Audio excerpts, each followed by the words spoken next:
philosophe Bruno Latour s'amusait autrefois à raconter que ces aînés de la French Theory, les Foucault, Deleuze et consorts, étaient devenus aussi dangereux dans les campus américains, pour les élites conservatrices, que les drogues dures et leur dépendance mortelle. Le déridium et le lacanium auraient fait de la France une autre Colombie, celle des dealers de concepts et défis. Mais qu'arrive-t-il quand c'est le philosophe français qui fait l'expérience de la drogue dure en terre américaine?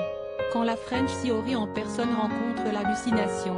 Et quand un lecteur en amoureux, au lieu de s'enivrer du texte, prend son auteur par la main et le mène au bout du psychotrope.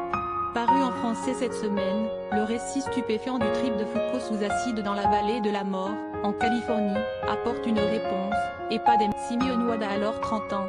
Il est maître assistant à Claremont College, à l'est de Los Angeles, où il rêve de faire venir celui qu'il appelle le plus grand penseur de tous les temps, et c'est à la sortie d'une conférence à Irvine que le copain de Wade Michael Stoneman, le bien nommé, plus francophone et moins intimidé, propose à Foucault de venir parler à Claremont et d'y découvrir le désert. Celui-ci finit par accepter de venir quelques jours, et débarque en mai 1975 chez Simeone dans une Californie dont tout, dans le récit de Wade, semble le réjouir, le soulager de la grisaille de Paris et de CR pour lire les 88% restants.